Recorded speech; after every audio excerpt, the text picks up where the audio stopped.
Hey guys, Steve from Lakeshore RV Center, just doing the video orientation on the Cougar 22 MLS.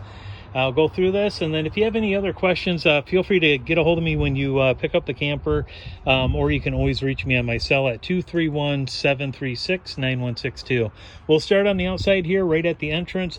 You'll notice first thing is you have your flip down steps. You'll want to make sure the door is all the way open like it is now when you're bringing those steps up or down, just so it doesn't catch on the side here.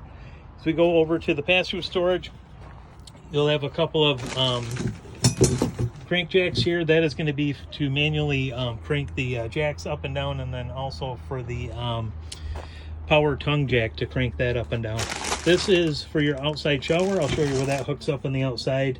And then behind here is your in-command center, and that is in case your display goes out and you need to bring the awning in or out, you can do that right behind the cover here.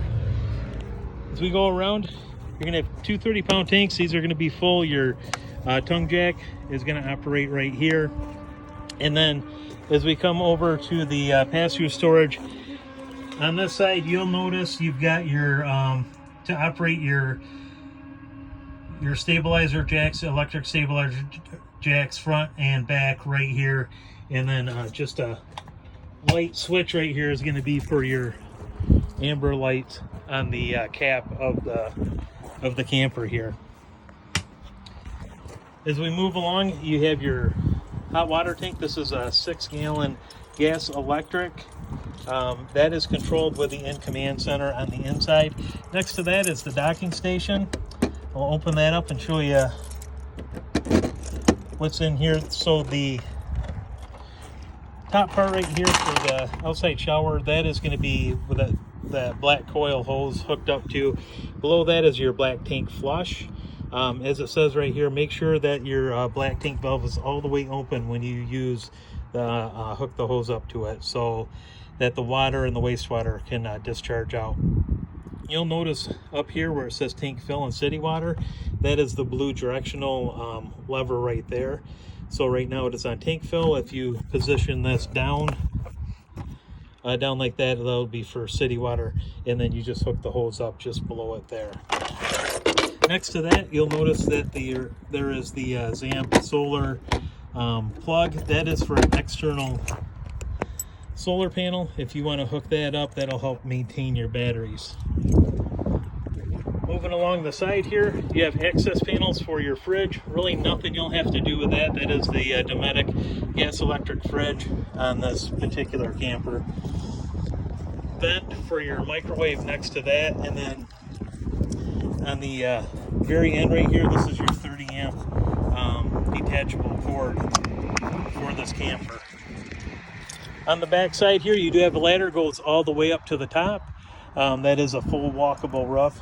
Behind this cover right here, this is where you're going to hook up either your solar or your cable TV. If you're at a park that has cable TV, you'll hook it up right behind the door there. As we come along, you'll also notice you have a separate hookup right here. If you want to put a TV outside, you can do that. You have your coaxial and then your power cord or your power outlet right there to plug in the television.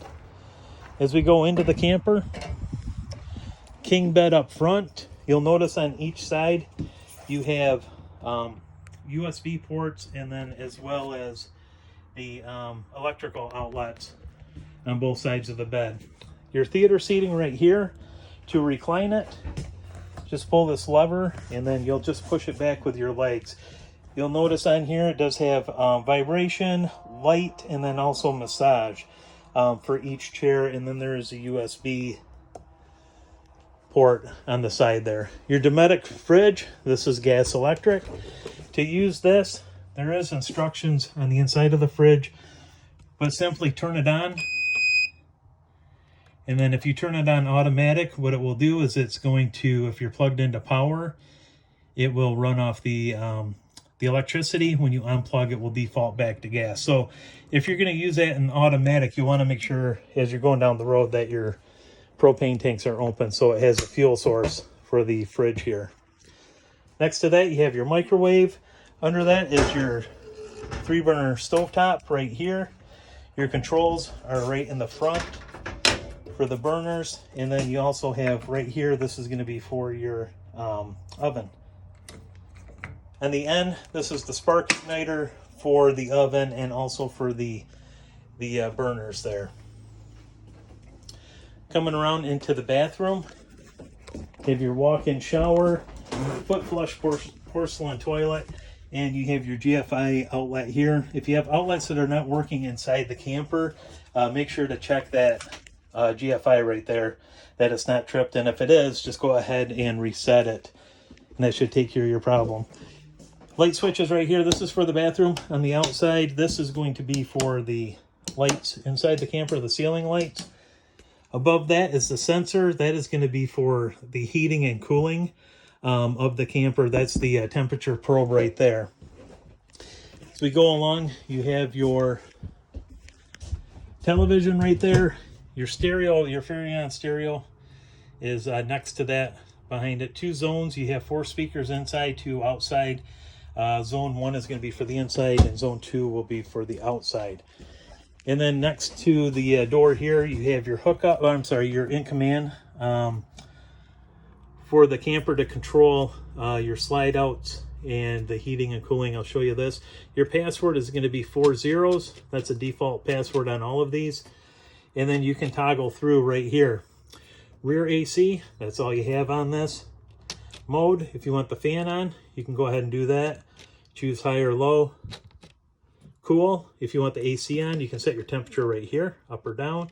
The zone temperature, that's the temperature inside the camper right now. Heat, same thing, set your temperature. And then automatic, and what that will do is, if you have a typical Michigan day where it's 40 degrees in the morning and 75 in the afternoon, you can go ahead and just set that at whatever temperature you'd like. It'll kick the heat on in the morning and then the AC in the afternoon if you need it. And then push it again and it will turn the system off.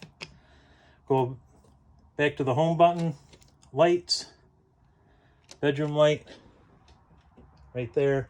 And then, whoops, the ceiling lights right here. And then the awning lights will be right there. Slide out and awning, pretty straightforward. You just have one slide out, one awning, in and out on that. And then beyond that, you have settings. In the settings, you can change everything from the time and date, passcode if you want to change the passcode, Bluetooth if you want to sync your phone up to the in command, which is a great idea because then you can use it as a remote.